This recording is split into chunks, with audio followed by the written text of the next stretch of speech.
En esta época entré en el ámbito espiritual en que había vivido Nietzsche. Conocí sus escritos por primera vez en el año 1889, pero sus ideas no tuvieron influencia alguna en los pensamientos que desarrollé en la filosofía de la libertad. Leía lo que él había escrito, atraído por el estilo que surgió de su conexión con la vida. Sentí su alma como la de un ser que, debido a la herencia y educación, tuvo que poner especial atención en todo lo que había producido la vida espiritual en su época, pero que al mismo tiempo sentía: ¿qué me importa esta vida espiritual? Debe haber otro mundo en el que pueda vivir. En este mundo hay tantas cosas que me molestan. Este sentimiento hizo de él un crítico espiritual y fogoso de su época, pero también un crítico al que la propia crítica enfermó. Tuvo que vivir su enfermedad y solo pudo soñar con la salud desde su salud. Al principio buscó las posibilidades para hacer de su sueño de la salud el contenido de su vida. Probó soñar con Richard Wagner, con Schopenhauer, con el positivismo moderno, como si quisiese convertir en realidad el sueño de su alma. Pero un día descubrió que solo había soñado. Entonces comenzó a buscar realidades con toda la fuerza que era propia de su espíritu. Buscó realidades que debían hallarse en alguna parte, pero no encontró caminos a esas realidades, sino ansias, y las ansias se le convirtieron en realidades. Siguió soñando, pero la poderosa fuerza de su alma creó de los sueños realidades del interior humano que, sin la gravidez que era propia de las ideas que los hombres habían adquirido, flotaban libremente en un estado de ánimo que sentía la felicidad del espíritu, pero que al mismo tiempo se sentía repelido por el espíritu del tiempo. Esta era la impresión que me causaba Nietzsche. El vuelo ligero y libre de sus ideas me entusiasmaba, y encontré que esa independencia de toda gravitación le había inspirado pensamientos que se parecían muchas veces a los que yo me había formado por caminos totalmente distintos de los suyos.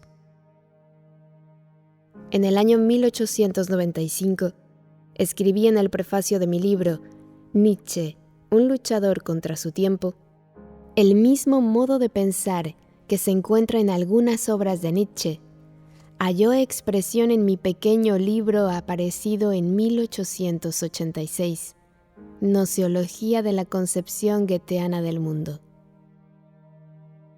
Pero lo que más me atraía era que se podía leer a Nietzsche sin tropezar con ningún intento de ganar seguidores.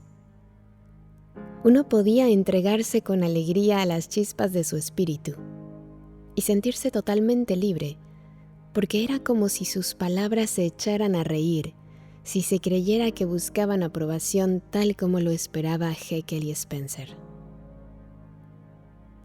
En el citado libro sobre Nietzsche, pude hablar sobre mi relación con él, como él lo hiciera respecto a la suya con Schopenhauer. Pertenezco a los lectores de Nietzsche que, después de haber leído la primera página, saben con seguridad que van a leer todas y poner atención en cada una de las palabras que Nietzsche dijera. Inmediatamente tuve confianza en él. Lo comprendí como si hubiera escrito para mí, por decirlo de una forma comprensible, aunque torpe y de manera inmodesta. Poco antes de comenzar la redacción de mi libro, vino la hermana de Nietzsche, Elisabeth Förster Nietzsche, al archivo Goethe y Schiller para iniciar los primeros pasos referentes a la fundación de un archivo para Nietzsche. Quería averiguar cómo estaba organizado el archivo Goethe-Schiller. Poco después, también vino el editor de las obras de Nietzsche, Fritz Kegel. Más adelante, tuve serios problemas con la señora Förster Nietzsche, pero en aquel entonces sentí la más profunda simpatía hacia su personalidad espiritual amable y vivaz. He sufrido muchísimo a causa de este conflicto producido por una situación harto enredada. Tuve que defenderme contra ciertas acusaciones, pero sé que todo eso fue necesario. Un velo de amargura cubre horas preciosas que pasé en los archivos de Naumburg y Weimar dedicados a Nietzsche.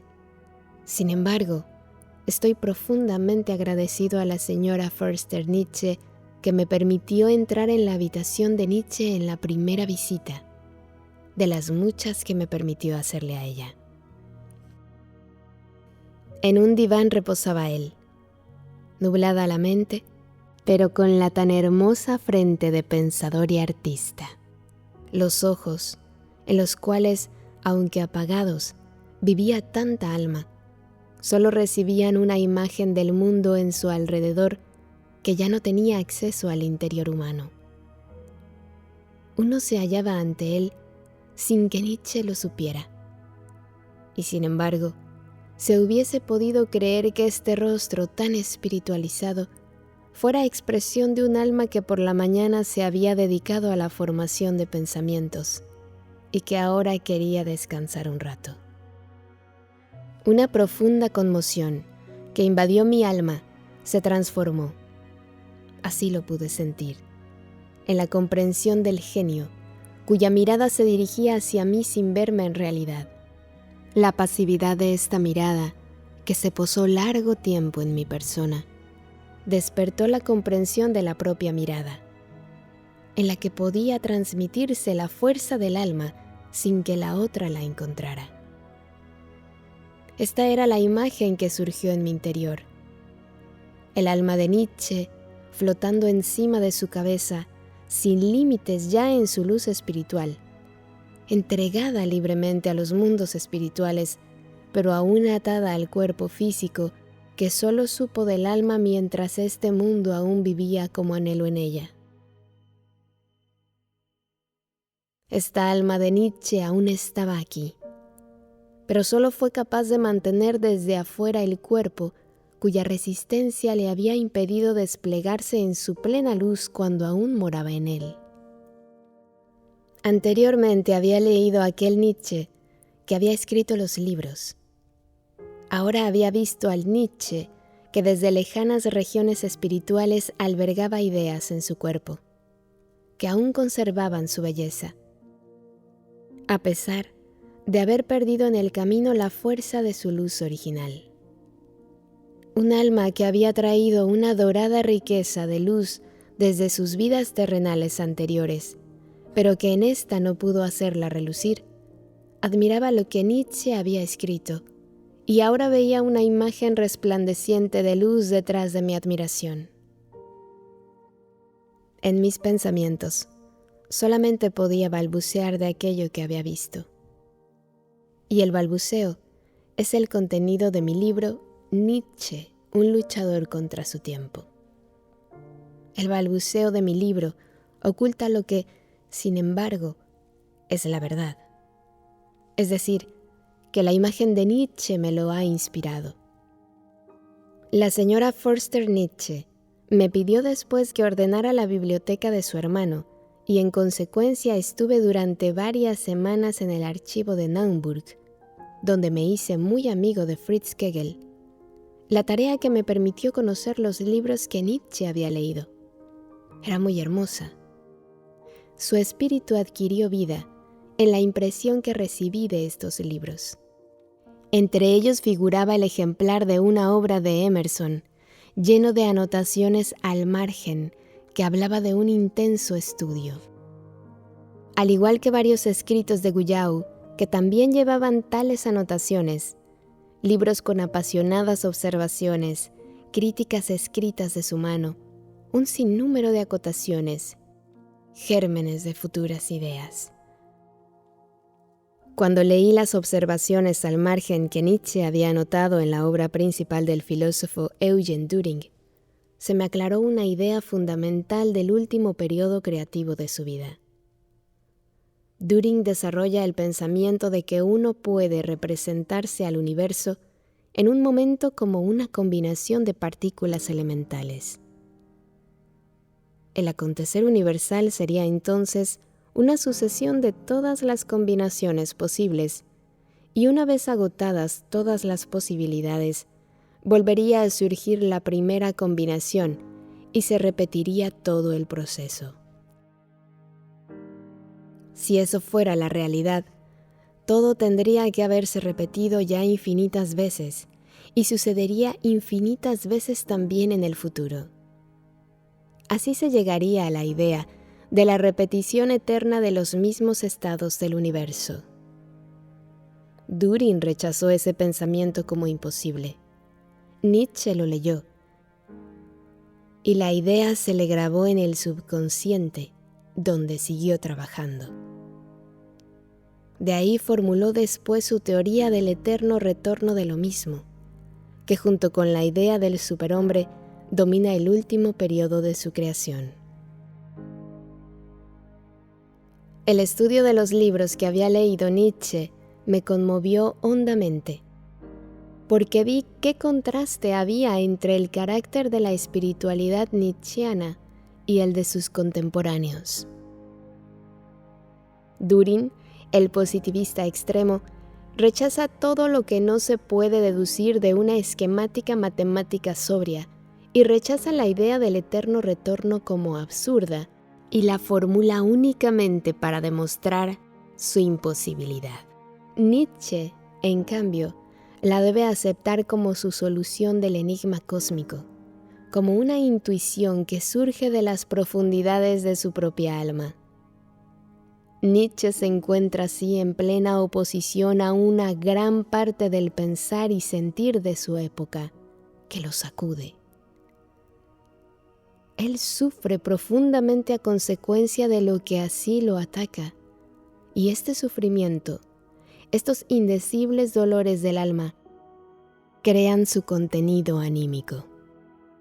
Era esta la realidad trágica de su creación, que alcanzó el punto culminante cuando bosquejó las ideas para su última obra, La voluntad de poder, o la revalorización de todos los valores. La disposición del alma en Nietzsche lo inducía a extraer todo lo que pensaba y sentía, espiritualmente, de las profundidades de su alma. Su naturaleza lo impulsaba a crear la imagen del mundo que nace del acontecer espiritual que el alma vivencia.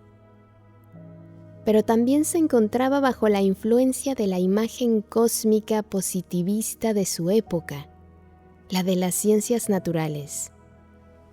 En esta imagen solo cabía un mundo materialista carente de espíritu.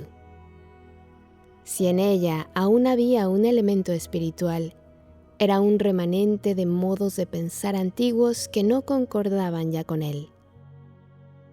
La infinita rectitud, el sentido de la verdad propio de Nietzsche, quería erradicar todo eso. De ahí que llegara a tomar el positivismo en su forma más extrema. Un mundo espiritual detrás del material era una mentira para él. Sin embargo, sus creaciones surgían de la propia alma.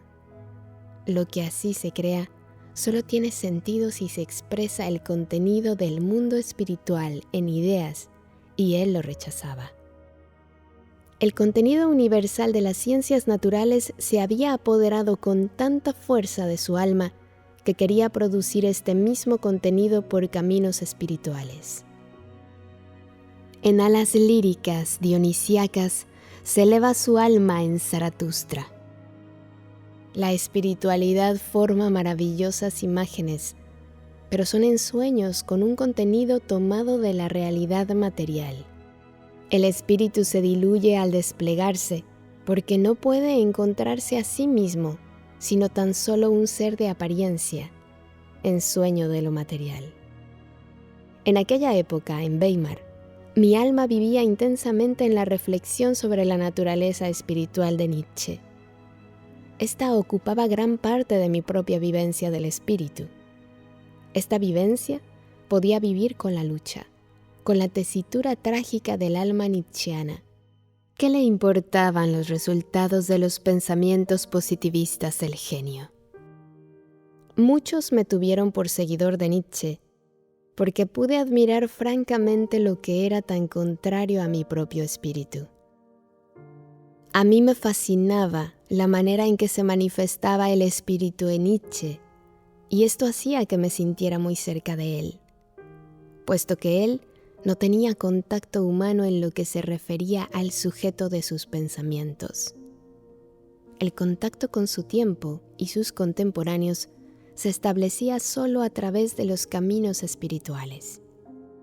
Durante un tiempo tuve mucho trato con Fritz Kegel, el editor de las obras de Nietzsche, y hablábamos frecuentemente sobre asuntos referentes a la edición de aquellas.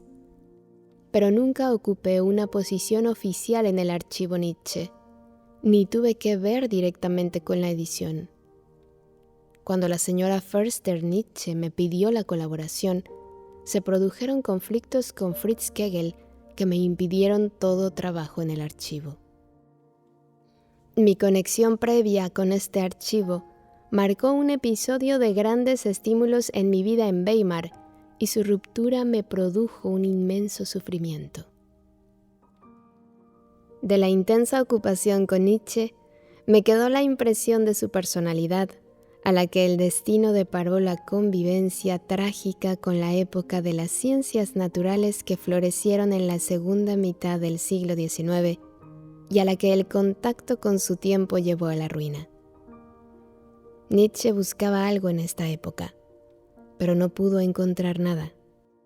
Lo que yo experimenté en conexión con él sirvió para fortalecer aún más mi idea de que toda búsqueda en los resultados de las ciencias naturales no podía encontrar lo esencial en ellas, sino a través de ellas en el espíritu.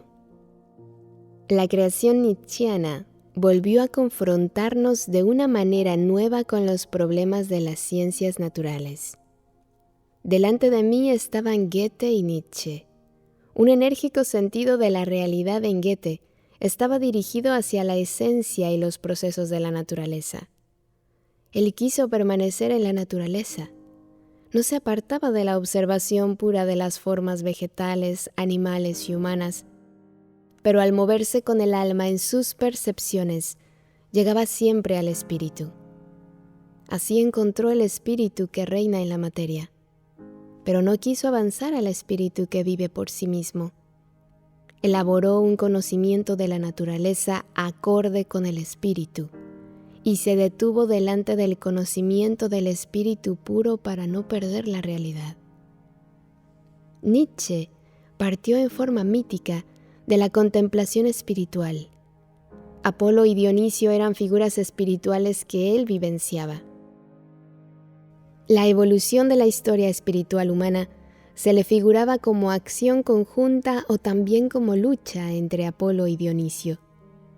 Pero solo llegó a la representación mítica de sus figuras y no avanzó hasta la vivencia de una verdadera entidad espiritual. El mito del espíritu lo condujo a la naturaleza. Apolo representaría en el alma de Nietzsche lo material, como lo ven las ciencias naturales. Dionisio obraría como obran las fuerzas de la naturaleza. Entonces se veló la belleza de Apolo y se paralizó la emoción cósmico-dionisíaca debido a la ley de la naturaleza. Goethe encontró el espíritu en la realidad de la naturaleza. Nietzsche perdió el mito del espíritu en el ensueño de la naturaleza en el cual vivía. Yo me hallaba entre esos dos opuestos. Las vivencias de mi alma, que habían hallado su expresión en el libro Nietzsche como luchador contra su época, llegaron a un final momentáneo. Y Goethe volvió a dominar en mis ideas durante el último tiempo en Weimar. Yo quería señalar el camino que la vida de las cosmovisiones de la humanidad había tomado hasta Goethe, para representar luego cómo el carácter de la cosmovisión goetheana surgió de aquella vida.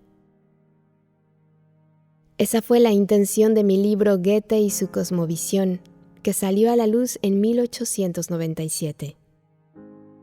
Quise hacer ver cómo Goethe percibe los destellos del espíritu donde quiera que pose su mirada en la limpia cognición de la naturaleza.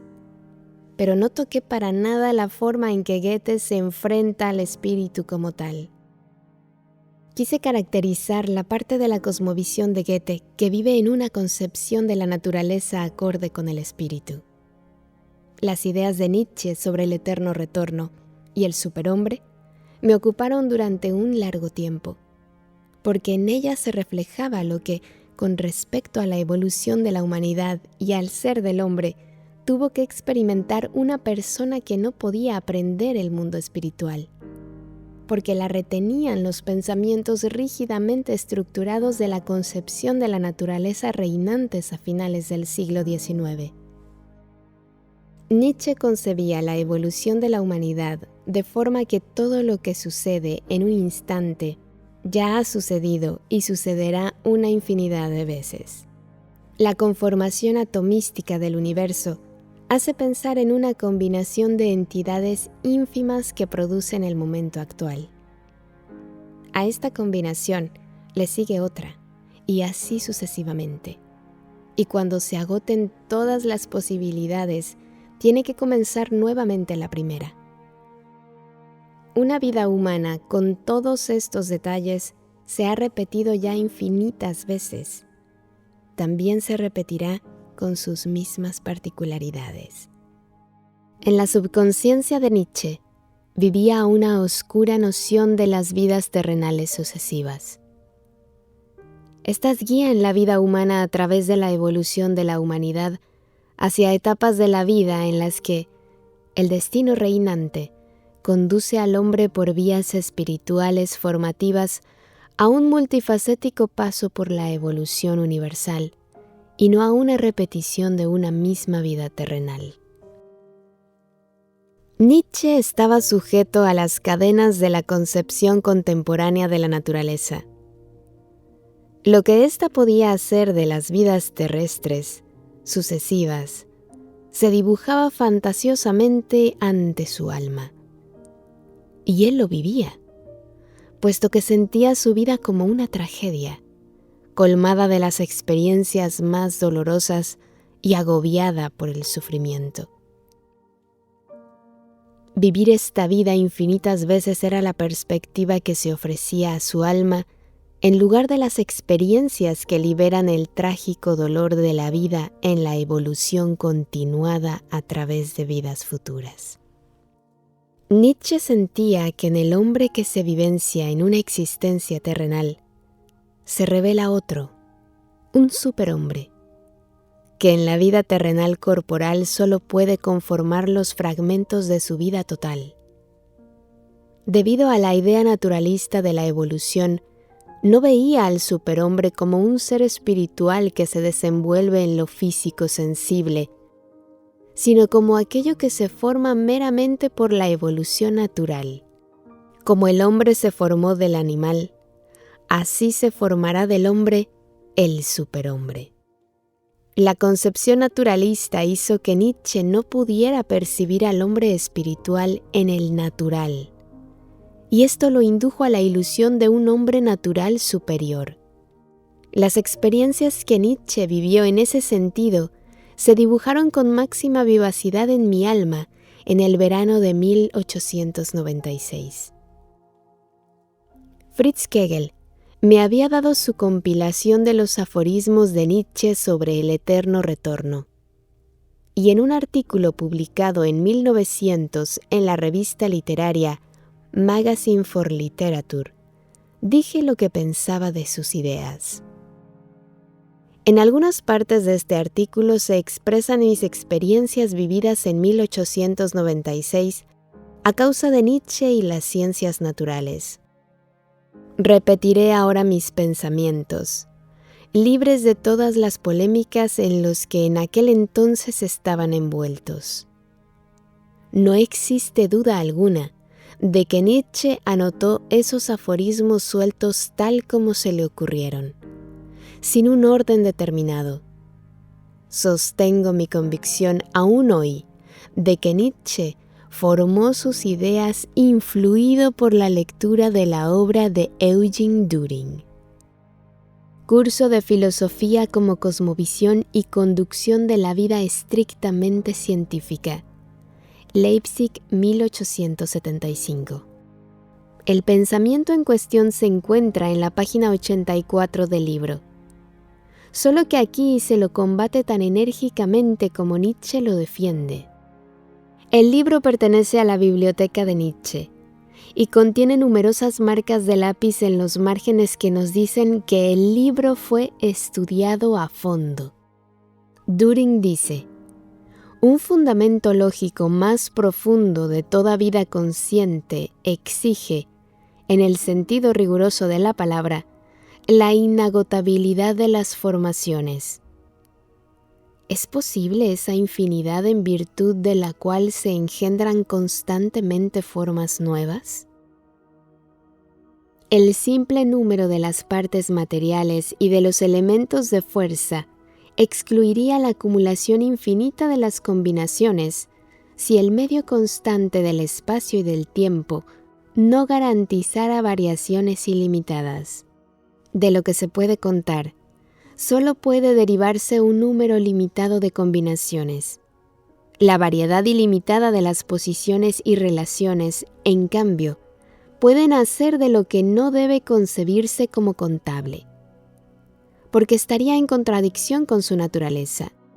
Esta infinidad que adjudicamos al destino de las formaciones del universo es compatible con toda metamorfosis, y hasta con la aparición de un intervalo de una situación más o menos estable o de una identidad perfecta, pero no con el caso de toda transformación. Quien cultive la idea de una existencia que corresponde al estado original primigenio, deberá recordar que la evolución temporal tiene una sola dirección y que la causalidad concuerda con esta misma. Es más fácil borrar la diferencia que mantenerla y, por tanto, cuesta poco esfuerzo salvar el abismo e imaginar el final en analogía con el principio.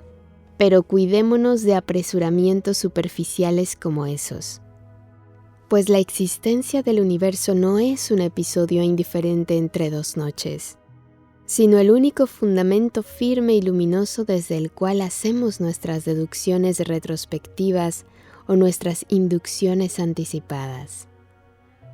Düring también piensa que una repetición eterna de los estados no ofrece ningún aliciente a la vida. Dice: ahora se entiende que los principios referentes a los alicientes de la vida no son compatibles con la eterna repetición de las mismas formas. La concepción de la naturaleza seguida por Nietzsche lo indujo a una consecuencia que para Düring es matemáticamente imposible y cuya imagen le infunde terror.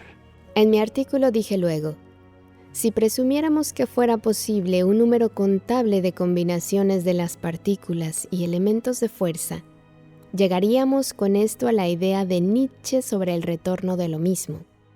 Nietzsche no hace más que oponer una antítesis a la idea de Düring cuando dice: la medida de la fuerza universal está determinada y no es infinita.